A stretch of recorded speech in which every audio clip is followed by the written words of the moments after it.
Hello, my friends. Hello, my dears. Welcome here. I'm Teacher Foster. We are going to learn English and Kinyarwanda. Come. A plate, isahani. A plate, isahani. A spoon, ikiyiko. A spoon, ikiyiko. A fork, ikanya. A fork, ikanya. A basket, agasakoshi. A box, agasanduku. A road, inzira cyangwa umuhanda. A street, akayira cyangwa umuhanda nanone. A bridge, ikiraro. A building, inyubako. A market, isoko.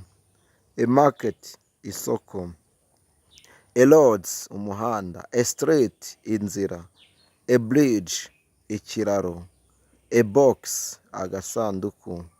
A basket, agasakoshi cyangwa agaseke. A farm, umurima. A shop, iduka cyangwa butike. A garden, ubusitani cyangwa jaride. A field, umurima. A park, parike. A zoo, parike y'inyamaswa cyangwa aho inyamaswa nyinshi ziba. A zoo, aho inyamaswa ziba. A farm, umurima. A shop, iduka cyangwa botike. A garden, umusatsi. A news, amakuru. Newspaper, ikinyamakuru. News, amakuru. A newspaper, ikinyamakuru. A letter, ibaruwa cyangwa inyandiko. Email, an email, email. A message, ubutumwa. A message, ubutumwa. Wibuke gukanda subscribe kugira ngo dukomeze kwihugura mu rurimi rw'icyongereza. Njye ndi Teacher Faustin, niyemeje gukomeza gufatanya namwe kugira ngo twunge ubumwe mu rurimi rw'icyongereza, kandi nibyo bituma dukomeza gushyiraho amavideo mashyashya. A story, inkuru. A word, ijambo. A sentence, interuro.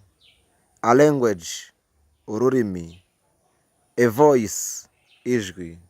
Voice, my voice, ijwi ryanjye. An idea, igitekerezo. A plan, gahunda cyangwa se igenamigambi. A dream, inzozi. A work, akazi cyangwa se umurimo.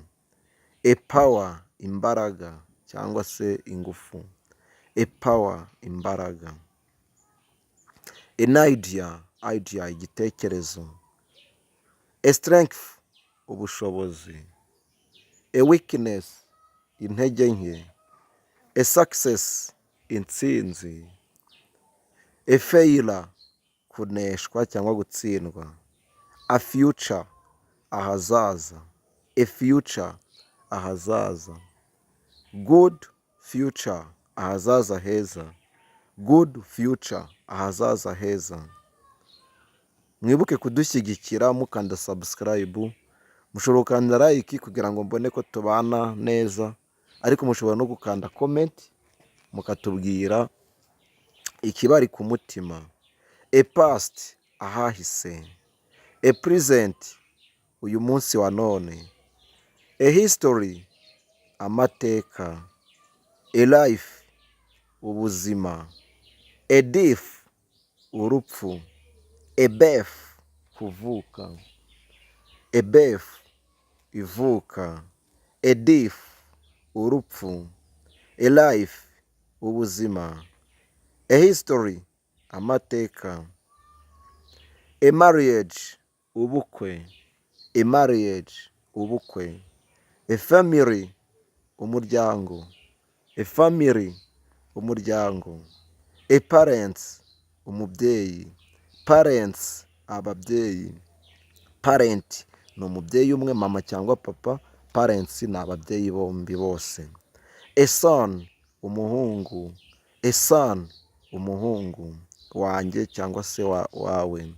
a doctor umukobwa, a daughter umukobwa, a wife umugore, an uncle marume cyangwa data wacu, an auntie nyirasenge dukunze kwita shangazi, an auntie, a cousin mubyara wanjye, a cousin mubyara, a nephew umwishywa w'umuhungu, nephew umwishywa w'umuhungu, nymphu nephew, a niece umwishywa w'umukobwa, a niece umwishywa w'umukobwa, a niece umwishywa w'umukobwa, a friend inshuti, a neighbor umuturanyi, a neighbor umuturanyi, a teacher mwarimu, a teacher umwarimu. Mukomeze kudushyigikira mukanda subscribe, like and share and then comment. I'm sorry, I beg you to subscribe, like, share and comment for next videos. A school ishuri, a class icyumba cy'ishuri, a lesson isomo, an exam ikizamini, a question ikibazo, an answer igisubizo, an answer igisubizo, a question ikibazo, an exam ikizamini, a lesson isomo, a class icyumba cy'ishuri, a chalk ingwa cyangwa icaki, a board ikibaho, a board ikibaho, a uniform umwambaro w'ishuri, a library isomero, a hospital ivuriro, a hospital ivuriro, a chalk ingwa, a board ikibaho.